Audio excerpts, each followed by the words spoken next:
Hi everyone. So today we're going to talk about section 1.2, expressions and equations, and we talked about section 1.3, functions and equations. All right, so an algebraic expression, that was just a way of representing a calculation using letters to denote the numbers. So for instance, we have the area of a triangle. It's just area is equal to 1/2 base times height. Here we're using letters to stand for A to stand for area, B to stand for base, H to stand for height, and we convey all that information really concisely. Alternatively, we can say it with a sentence, multiply the base by 1/2, then by the height, but the algebraic version's a lot more concise than the verbal explanation, and so there's a lot easier to work with if we are actually trying to evaluate given different bases and heights to find an area, or given different area to find one of these other missing pieces of information. Okay, another sort of thing to point out, if you take an economics course, take principles level econ, we use this for computing consumer surplus, producer surplus, and deadweight loss, as these are often areas, these areas are between the demand and supply curve, which very often makes them triangles. So this formula is usually pretty useful for that. Okay. So next thing we'll talk about is algebraic structure. In general, in these slides and elsewhere in the course, when we're talking about algebraic structure, the basic idea is saying, let's pause and reflect on the particular mathematical object in front of us and think about how it behaves, and try to get a sense for what it's going to do even before we do any type of manipulations or calculations. So for instance, we'll take these three examples. Suppose we're starting from 1, our x value is starting from 1. What happens to the value of the expression? Well, 3 plus x begins at 4, if x is 1. 3 plus 1 is 4, and then increases with x. 4 over x begins at 4 and decreases as x increases. Right? The larger the denominator, the smaller the fraction.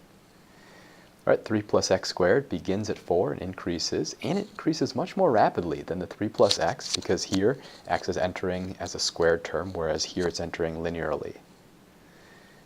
All right, so here's an example. Student grades in my economics of entrepreneurship class. Here's the grading scheme. There's 2 exams, 2 midterms. We'll call midterm 1 M1, midterm 2 M2. There's 2 exams, and the third component is the pre-business plan project, the final project F, which counts for 30% of the grade. All right, so we write a grade is equal to 0.7 times M1 plus M2 divided by 2 plus 0.3 times F. So pause the video and try to solve these. Let's find the grade for a student scoring 80, 90, and 90 on midterm 1, midterm 2, and F. And then is it better to get a 10-point bonus on midterm 2 or on the project? And then how can we answer part B without actually doing it? How can we just reflect on the algebraic structure? So you can stop the video, you can work this on your own, and then come back. All right, so here, the same slide, I just filled in the answers. If you have a score of 80 on midterm 1, 90 on midterm 2, and 90 on the final, you'll have a score of 86.5 in the class. All right, is it better to get a 10-point bonus on M2 or on the project? Well, it's better to get the points on M2. It actually turns out if you get a 90 on midterm, so you get the 80 on midterm 1, you get 100 on midterm 2, and then you get the 90 on the final, your average score is 90, so you get 70 times 90, or 0.7 times 90 plus 0.3 times 90 is 90. Whereas if you get the 10 points on, the final, then what ends up happening is you get like an 89.5. Okay, so then the question is, how can we answer part B without actually doing those calculations? Well, we could look and see, look, an increase in M2 is going to contribute more to grade than an increase in F. It's easier to see when we actually do some algebraic manipulation, but let's take a look at this now. So here I can write this, sort of this is an application of the distributive property, and then reversing the distributive property to factor out this 2. Okay. So then I have 0.7 times 1/2 times the quantity M1 plus M2 plus 0.3 times the value on your final. So we get 0.35 M1 plus 0.35 M2 plus 0.3 F. Clearly, increasing M1 by 1 unit does more for the grade than increasing F by 1 unit. Okay.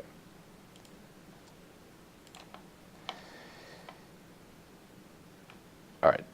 Oh, the other thing, the interpretation of this 0.35, this 0.35, and this 0.3, these are giving us the additional contribution of a 1 unit increase in the respective variable on grade.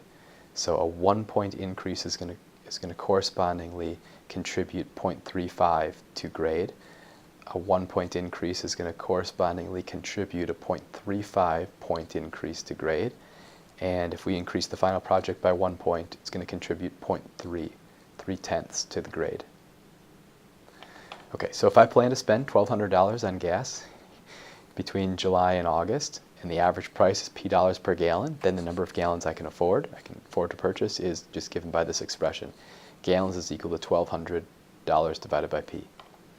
So, okay, so stop the video and try to solve these. Find G of 2.5, G of 2.4, and interpret. Use your results to show that G of 2.5 is smaller than G of 2.4, and then show how we can see this from the graph. You need your graphing calculator for that. And then we can use the algebraic structure to show this. All right, so here's the first part. G of 2.5 and G of 2.4. So if gas is $2.50 a gallon, I can buy $1,200 divided by $2.50 a gallon is 480 gallons. If it's $2.40 a gallon, I can divide $1,200 divided by $2.40 per gallon, and that gives me 500 gallons. So I can buy 480 gallons if the price is $2.50 per gallon.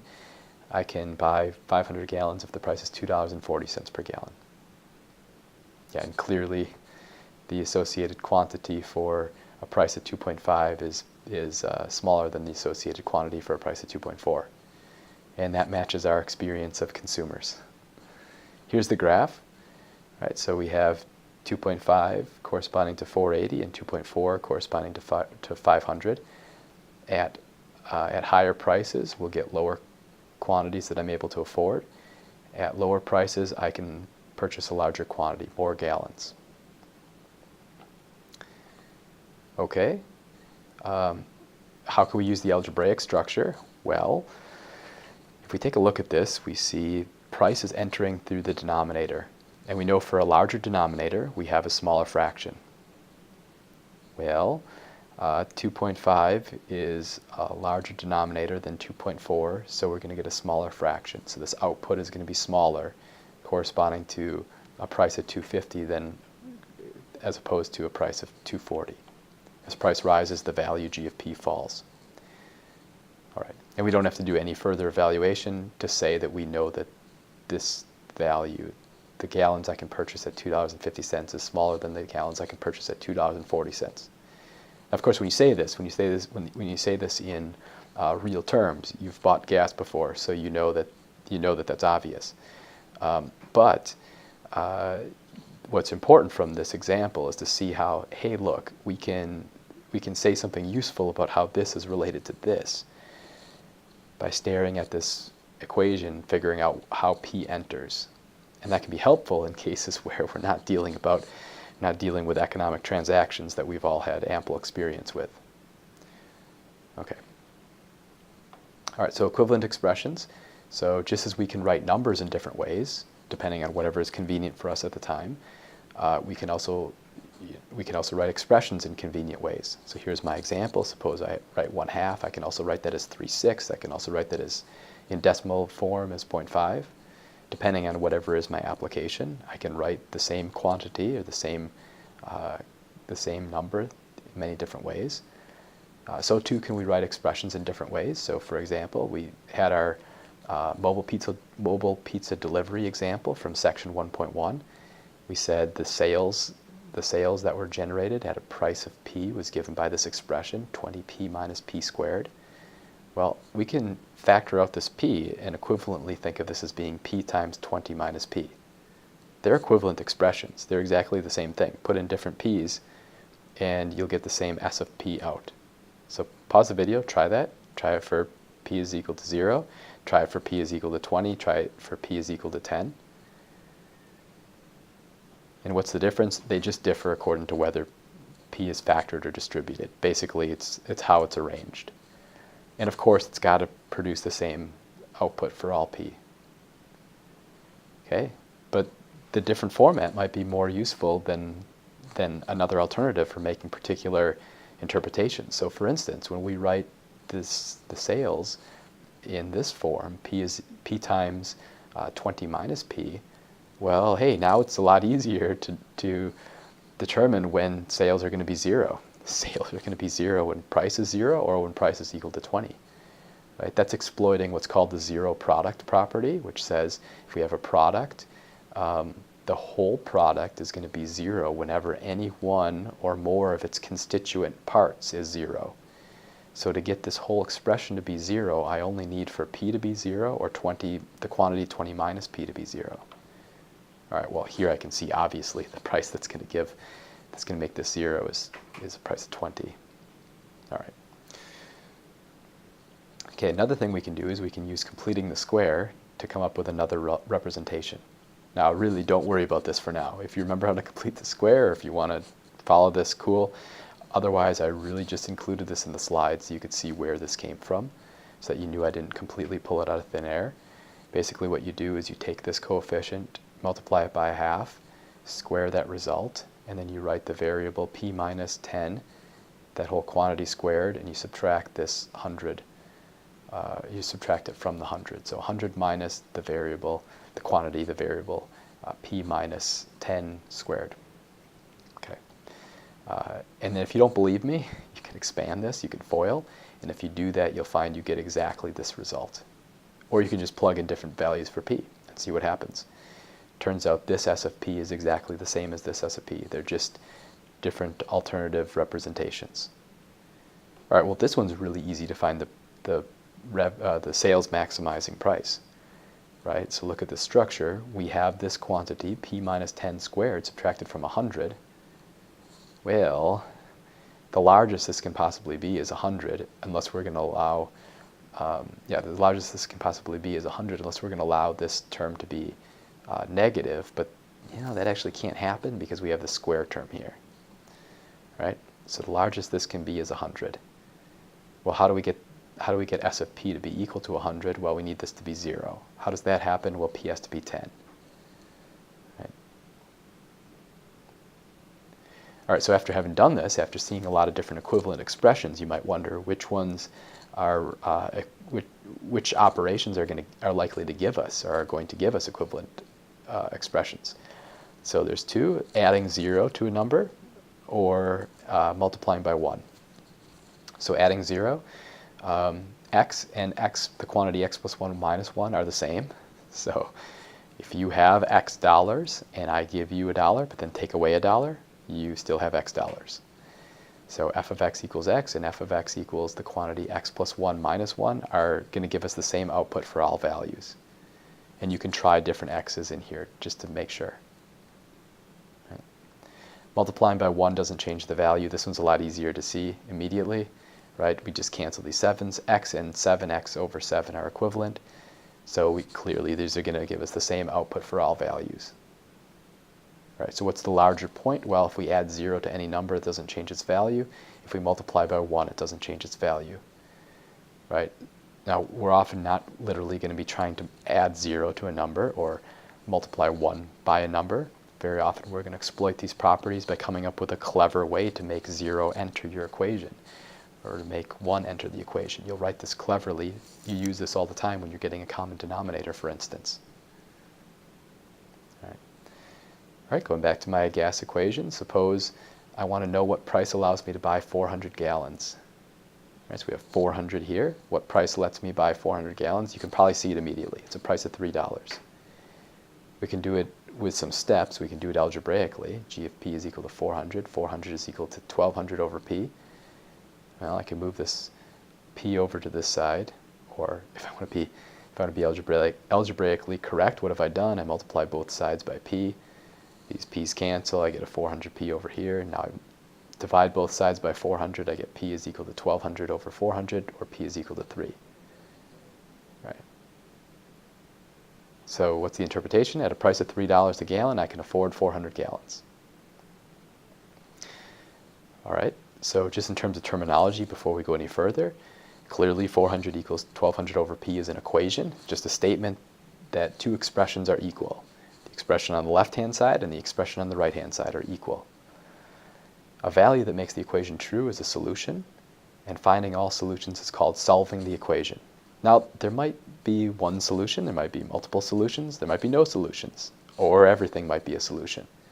So what's going on there? If there's no solutions, then whatever it is that you have isn't an equation, it's a contradiction. Right? So it could be true if whatever you had on one side and the other side boiled down to being 1 equals minus 1. That's never true, and so that'd be a contradiction. Suppose what you had boiled down to being 1 equals 1. Well, then what you've got is not an equation. It's something that's identically true. It's an identity. It holds for all values. And very often what we'll have instead will be a regular equation, which is going to hold for some finite set of solutions. Finite set of values. All right. And so we can interpret, we can reflect on the algebraic structure of an equation to interpret what might be going on in it. So here's an example. We have 3 plus x is equal to 10. We know it's got a solution. Well, looking at the algebraic structure, we have 3. We know we need to get to 10. How do we get there? We have to add 7. Right? Adding 3 to 7 gives 10. We've done that without doing any algebra. 4 over x is equal to 1. That's got a solution. Well, we want to divide 4 by something to get to 1. To get there, we know we have to divide by 4. And then 3 plus x squared equals 3 has a solution. We want to start with 3, add something to it, and stay at 3. Well, the only thing we could possibly add is 0.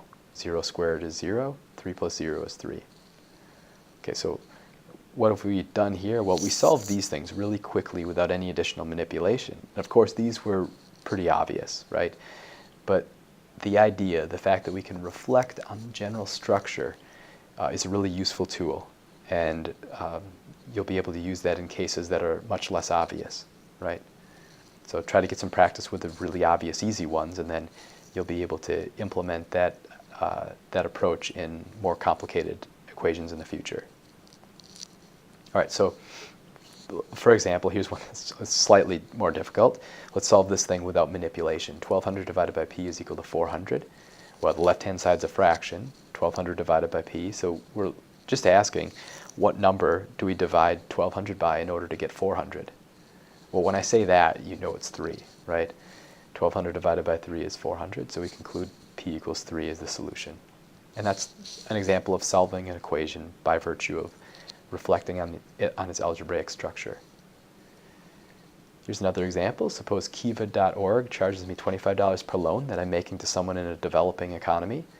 For the sake of the example, suppose there's a flat handling fee. They actually charge something like $3.25 for a $25 loan. But for each loan, it's actually a variable fee. Well, just for the sake of the example here, we'll suppose it's $10 and it's a flat $10. It's invariant to the number of loans I make. Therefore, we can write down an equation that gives us the total price given some amount of loans that I've made, L. So P of L is equal to 10, the flat fee, plus $25 times L. Or if I have $135, how many loans can I make? Well, we can solve this algebraically, and then we'll solve it by algebraic structure. So stop the video, you can think about it. If you start it up again, well, algebraically, it's pretty straightforward. We'll subtract 10 from both sides. We end up getting 125 is equal to 25L, or L is equal to 5. I can make a total of 5 loans when I have $135 available, and loans are $25 each, and I've got a $10 handling fee. Well, here's how we can do this without any calculation. I mean, without any manipulation. Suppose I have $135. How many loans can I make? Well, let's reflect on the algebraic structure. 25L is the number that I need to add to 10 to get to 135. That's the total available that I've got for making loans. Well, we know 10 plus 125 is equal to 135. If that's true, then I know this 25L, the number I have to add to 10, is also equal to 125. Right? That's step 3. And then 25 times 5 is equal to 125, so L has to be 5. Right? So there I've solved this with computation, but without manipulation, just based off the algebraic structure.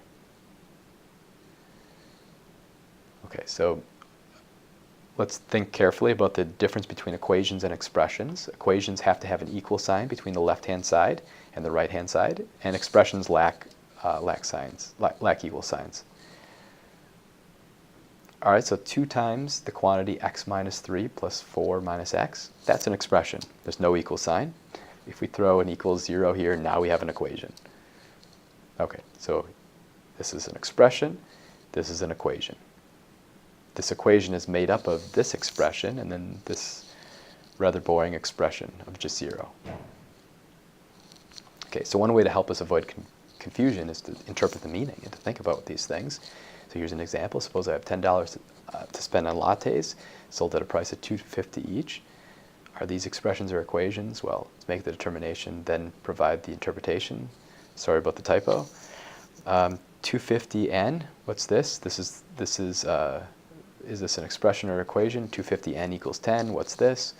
10 minus 250n, and 10 minus 250n equals 5. So don't solve these, just tell me in words what these are literally saying.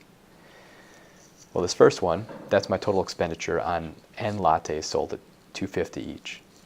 Right? If I'm buying n lattes for $2.50 each.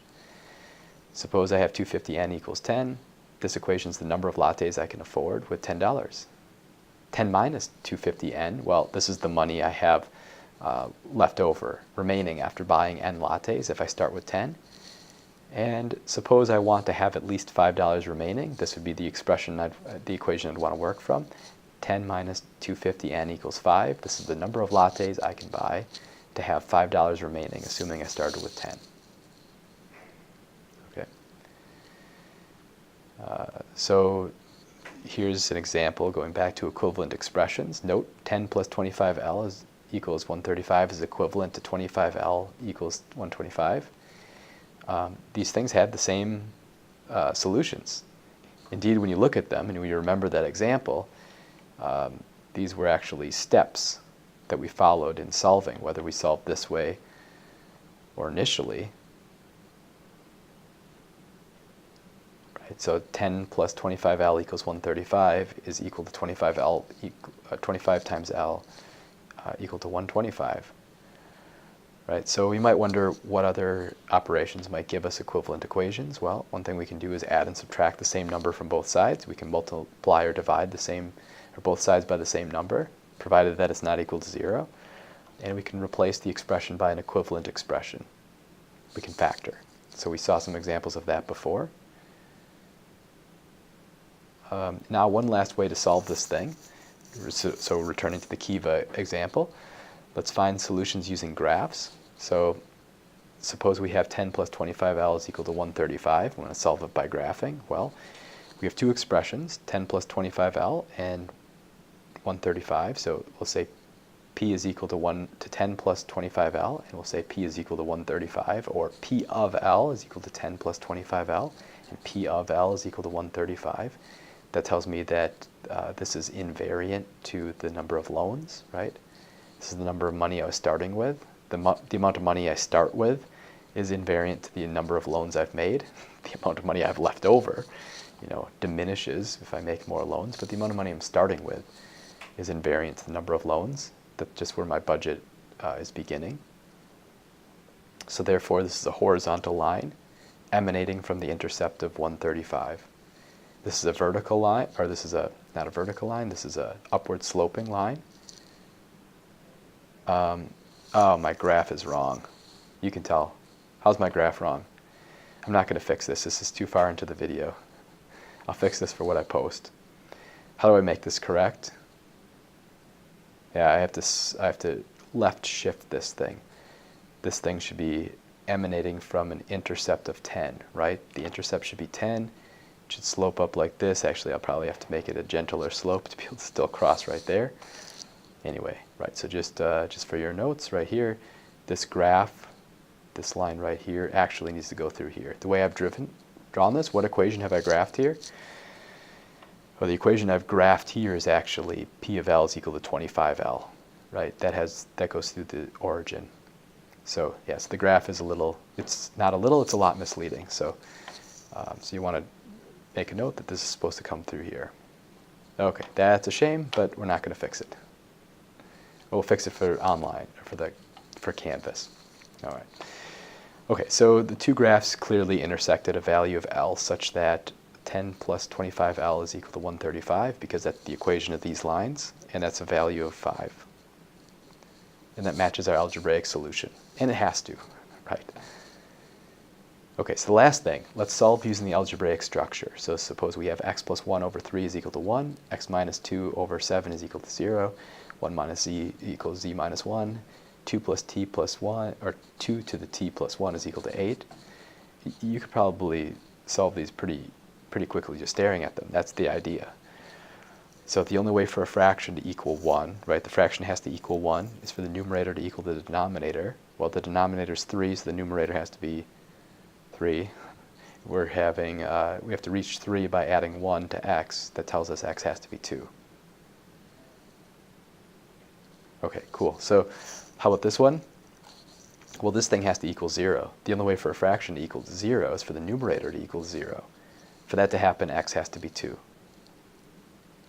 Right?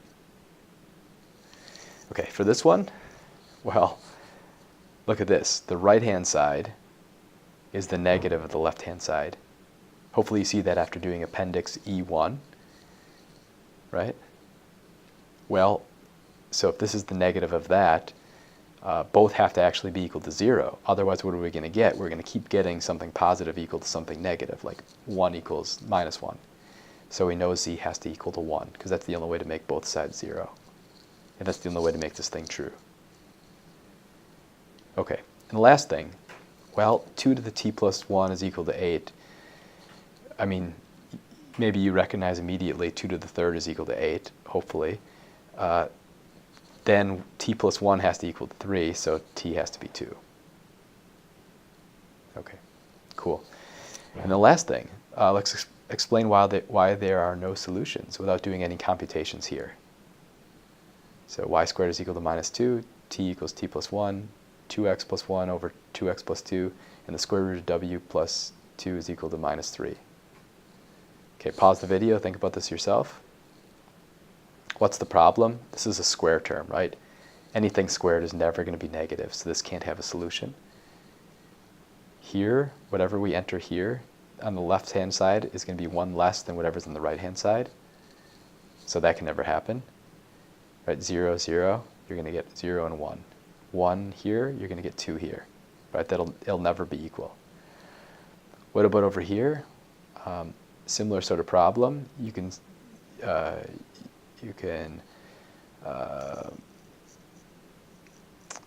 So what did I do? For this one, I want this to actually equal 1. So let's pause. Let's imagine instead this is 2x plus 1 divided by 2x plus 2, and I have this equals to 1. We know this can never equal 1. Why? Well, the denominator is always going to be 1 more than the numerator. In this last one, square root of w plus 2 is equal to minus 3. Well, square root can never be negative, so we know there's no solution. Once again, I wrote an expression here. I forgot the part, the right-hand side, which is supposed to be equals 1. So this should be 2x plus 1 divided by 2x plus 2 equals 1. That can never be true because the denominator and numerator are never going to be equal. Right? And those are those explanations. No square is negative. No number is equal to 1 more than itself. The fraction can only be equal to 0 if the denominator equals numerator. Isn't that cool? So I had the right explanation, but I had the wrong statement. All right, I lacked the equals 1 part. And then over here, square root cannot be negative. Okay, very good. So let me know if you have any questions, and there we go.